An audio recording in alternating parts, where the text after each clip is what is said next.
நண்பர்களுக்கு என் அன்பு வணக்கங்கள். ஓம் சாய்ராம்.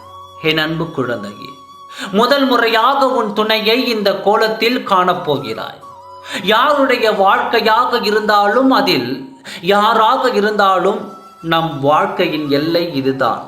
இந்த எல்லையை தாண்டக்கூடாது என்று ஒவ்வொரு மனிதனும் ஒரு எல்லையை வரையறுத்து கொள்ள வேண்டும். எப்பொழுது வேண்டுமானாலும் வாழ்ந்து விடலாம் என்ற வாழ்க்கையை வாழக்கூடாது. அது போகும் வழி கரடுமுரடான பாதையை வேறு ஏதோ ஒரு பாலத்திற்கு தான் கூட்டுச் செல்லும். எப்படித்தான் வாழ வேண்டும் என்று வாயெடுத்து வாழ்ந்தால் அந்த வாழ்க்கையை நீ அடைய வேண்டிய அத்தனை சந்தோஷங்களையும் அத்தனை வெற்றியையும் நீ அடைந்து விடலாம். நான் சொல்வது புரிகிறது என்று நம்புகிறேன். அப்படி வாழாத காரணம்தான் உன் துணைக்கு இந்த ஒரு நிலை ஏற்பட்டிருக்கின்றது என்பதை கூறத்தான் உன் சாயப்பா நான் இங்கு வந்திருக்கின்றேன். இந்த கோலத்தை பார்ப்பாய் என்றவுடன் நீ மனம் வருந்தி விடாதே. இந்த கோலத்தை ஏற்றுக்கொண்டு அந்த வழியில் நடந்தது உன் துணைதானே. என் வாழ்க்கையை எப்படி வேண்டுமானாலும் நான் வாழ்ந்து கொள்வேன் என்று தானே உன்னை விட்டு பிரிந்து சென்றார். நான் இப்படித்தான் வாழ்வேன் என்று வரையறுத்து வாழ்ந்தால் அவர் உன்னோடு தானே இருந்து எந்த பிரச்சனை வந்தாலும் சமாளித்து விடலாம் என்று ஒருவரைக்கொருவர் விட்டு கொடுத்து இன்னும் உன்னுடன் வாழ்ந்து இருப்பார் அல்லவா? அதனால் தான் தன் நிலையை தேர்ந்தெடுத்து உன் துணை தான் என்று நான் சொல்கின்றேன்.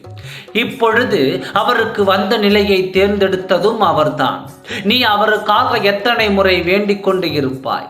என் துணையோடு நான் சேர வேண்டும் என்று ஏங்கி இருப்பாய். வந்த பிரச்சனை வந்து விட்டது, அது போனால் போகட்டும், இனியாவது என் வாழ்க்கையை நிம்மதியாக அமைத்து கொடுங்கள் என்று எத்தனை முறை நீ என்னிடம் கேட்டிருப்பாய். நீ கேட்ட வேண்டுதலுக்குத்தான் நான் இப்பொழுது பலன் கொடுத்திருக்கின்றேன். அதற்காக என் துணையை கஷ்டப்படுத்துவீர்களா என்று நீ என்னிடம் கேட்கிறாயா? ஆம் குழந்தையே, அவர் சென்ற வழியில் நீ கேட்டாய் என்பதற்காக அவருக்கு நான் நிம்மதியை கொடுத்திருந்தால் திரும்பவும் உன்னிடத்தில் வர வேண்டும் என்ற எண்ணம் அவருக்கு வந்திருக்காது.